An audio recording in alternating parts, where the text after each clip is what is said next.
సత్యవేడు నుంచి రాజేష్ను పరిచయం చేస్తా ఉన్నాను. నాకు తమ్ముడు లాంటి వాడు, మంచివాడు, సౌమ్యుడు. మీ చల్లని దీవెనలు రాజేష్ పై కూడా ఉంచవలసిందిగా సవినీయంగా ప్రార్థిస్తా ఉన్నాను.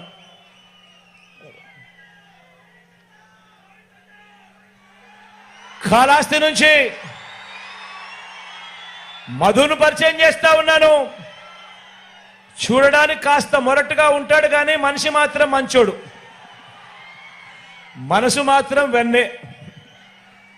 మీ చల్లని దీవెనలు ఆశీస్సులు మధుపై కూడా ఉంచవలసిందిగా సవినీయంగా ప్రార్థిస్తా ఉన్నాను.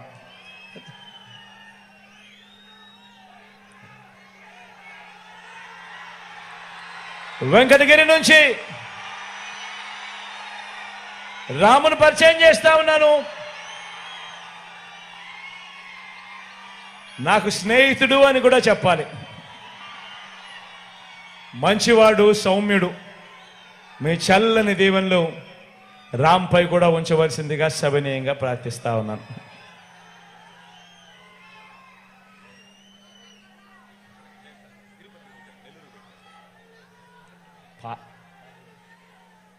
ఈ పార్లమెంటుకే సంబంధించిన వెంకటగిరి సర్వేపల్లి శాసనసభ్యుడు, మంత్రి, నా సహచరుడు, అన్ని రకాలుగా కూడా నాకు దగ్గరవాడు, నా స్నేహితుడు, అంతకన్నా ఎక్కువే అని కూడా చెప్పాలి. కష్టకాలంలో పార్టీ బాధ్యతలు తాను భుజాన మీద వేసుకుని గట్టిగా నిలబడ్డాడు, గట్టిగా తోడుగా ఉన్నాడు. గోవర్ధన్ అన్నకు మీ చల్లని దీవెనలు ఆశీస్సులు కూడా ఇవ్వవలసిందిగా సవినయంగా ప్రార్థిస్తాము. మీ చల్లని దీవెనలు ఆశీస్సులు ఎల్లప్పుడూ ఉండాలని, మన గుర్తు తెలియని వాళ్ళు అక్కడో ఇక్కడో ఎక్కడో ఎవరైనా మిగిలుంటే, అవ్వా మరి ముఖ్యంగా నువ్వు మన గుర్తు ఫ్యాను,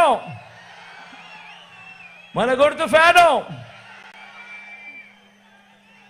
ప్రతి సోదరుడికి, ప్రతి స్నేహితుడికి, ప్రతి అక్కకు, ప్రతి చెల్లెమ్మకు చెప్తా ఉన్నాను, ఫ్యాన్ మీద మీరు వేసే 2 ఓట్లు రాబోయే 5 సంవత్సరాలలో ఇవాళ ఉన్న మీ బ్రతుకుల కంటే రాబోయే 5 సంవత్సరాలు ఇంకా గొప్పగా, ఇంకా మంచిగా చేస్తాను అని చెప్పి మీ బిడ్డ మాటిస్తా ఉన్నాడు అని కూడా ఈ సందర్భంగా తెలియజేస్తా ఉన్నాను. మన గుర్తు ఫ్యాను అని మీ బిడ్డకు తోడుగా ఉండవలసిందిగా ప్రార్థిస్తూ సెలవు తీసుకుంటా ఉన్నాను. కాస్తంత చీకటిగానే ఉంది కాబట్టి, చీకటి అయింది కాబట్టి మరొకసారి మళ్ళీ సెక్యూరిటీ వాళ్ళు ర్యాంప్ మీద పోవడానికి కొంచెం రెస్ట్రిక్షన్స్ చెప్తా ఉన్నారు.